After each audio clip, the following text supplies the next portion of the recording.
Bismillahirrahmanirrahim. Assalamualaikum warahmatullahi wabarakatuh. Alhamdulillahilladzi ja'alana ummatan wasata. Asyhadu an la ilaha illallah wahdahu la syarika lah wa asyhadu anna Muhammadan abduhu wa rasuluh.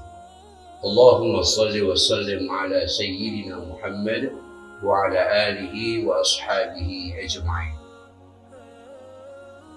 Kembali kita panjatkan puja-puji syukur kita kepada Allah Subhanahu wa taala, tentu atas segala nikmat dan karunia yang masih dilimpahkan oleh kita.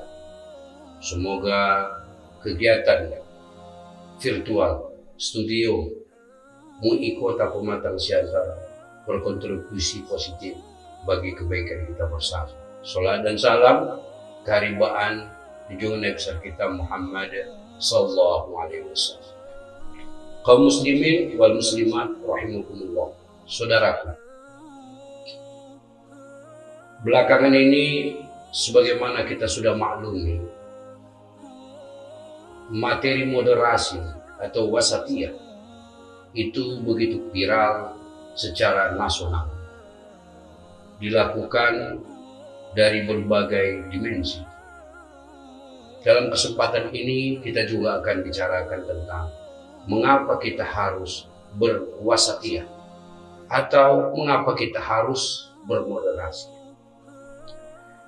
Bertitik tolak dari firman Allah surah Al-Baqarah 143 terkait moderasi. Allah firmankan, Bismillahirrahmanirrahim, wa kadzalika ja'alnakum ummatan wasata litakunu syuhada'a 'alan nas wa yakuna ar-rasulu 'alaikum syahida. Ayat ini selain konteksnya berbicara tentang wasatiyah atau moderasi, ayat ini juga terletak di tengah di antara surah Al-Baqarah. Karena surah Al-Baqarah itu jumlahnya 286. Maka Allah letakkan ayat ini pas di tengah pada ayat 143. Sebuah gambaran yang Allah beri kepada kita bahwa ummatan wasata, umat wasatiyah, orang yang mampu bermoderasi adalah sebuah sosok manusia yang paripurna, yang tentu Allah agungkan. Allah katakan tadi, wa kadzalika ummatan wasata, wa kadzalika ja'alnakum ummatan wasata. Demikianlah kami jadikan kamu umat wasatiyah, umat wasata. Dalam terjemahan Kementerian Agama, wasata diartikan pilihan atau adil. Tapi kalau kita merujuk pada berbagai kitab klasik seperti pada tafsir At-Tabari, Ibnu Jarir, beliau menjelaskan kata wasata diartikan tengah. Tidak terlalu ke kanan, mutasyaddid, juga tidak terlalu ke kiri, mutasahil. Mutasyaddid tidak terlalu keras, bersangatan memandang agama hanya hitam putih, halal, haram, kafir, mukmin. Tidak seperti itu.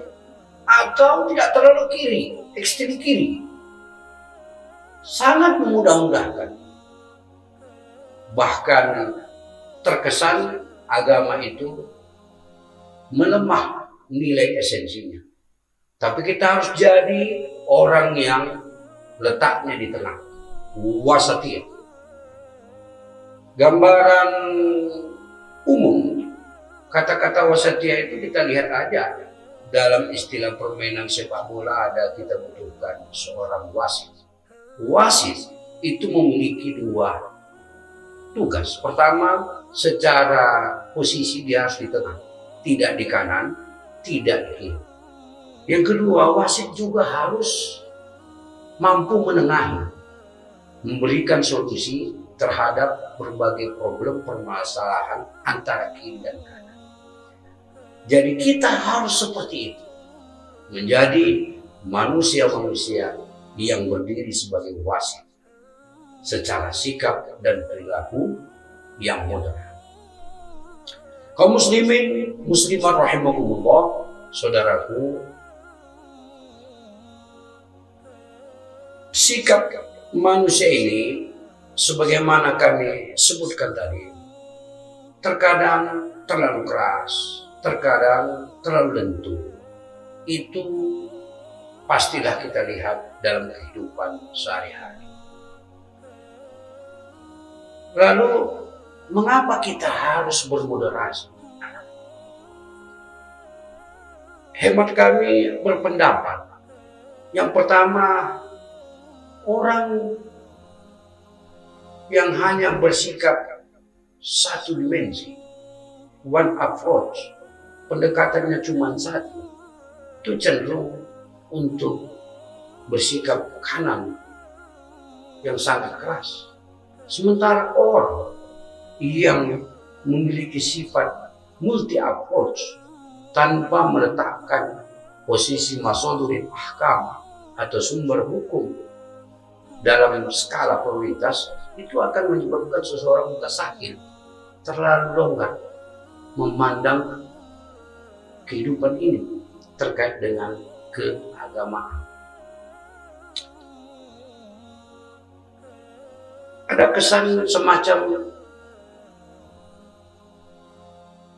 mereka-mereka yang menetapkan sebuah pandangan dengan pendekatan satu saja, itu dapat kita istilahkan bahwa dia hanya memiliki satu senjata.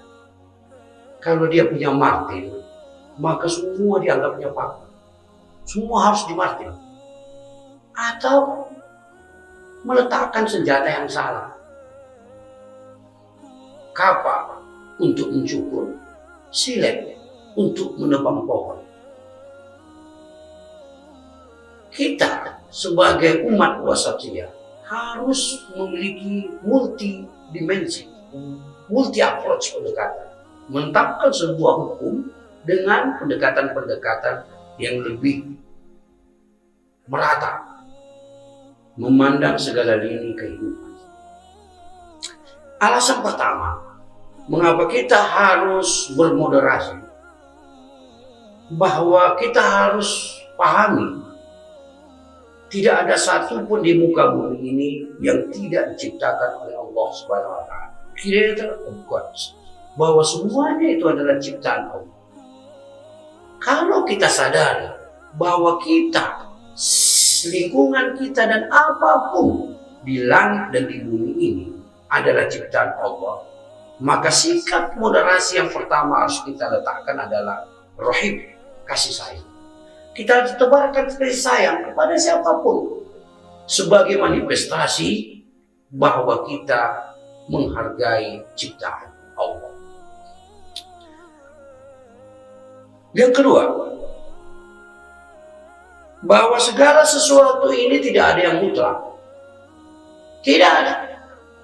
Sesuatu dan apa yang kita lihat di muka bumi ini sifatnya tertunda. Orang yang memvonis, mengklaim seseorang, sesungguhnya vonisnya itu tidak bersifat mutlak.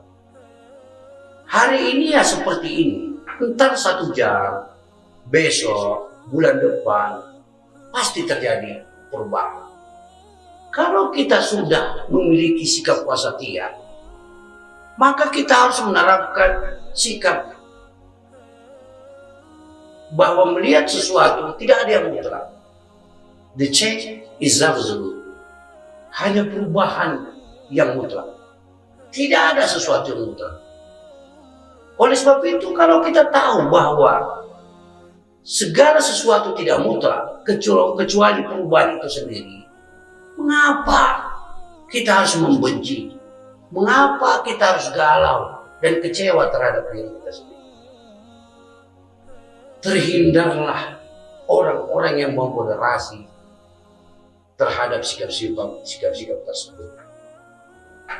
Selanjutnya, alasan mengapa kita bermoderasi kaitannya dengan konteks keindonesiaan.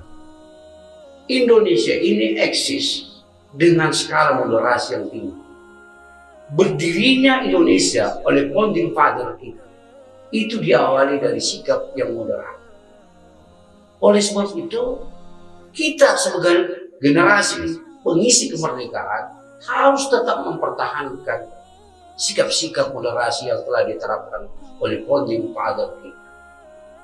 Dengan harapan bahwa Indonesia hari ini dan ke depan tetap dalam satu skala yang kita inginkan, negara kesatuan Republik Indonesia dengan 4 pilarnya: PBNI, Pancasila, NKRI, Bhinneka Tunggal Ika, dan Undang-Undang Dasar 1945. Demikian yang dapat kami sampaikan dalam kesempatan kali ini. Semoga bermanfaat. Wallahu muwaffiq ila aqwamit thoriq. Assalamualaikum warahmatullahi wabarakatuh.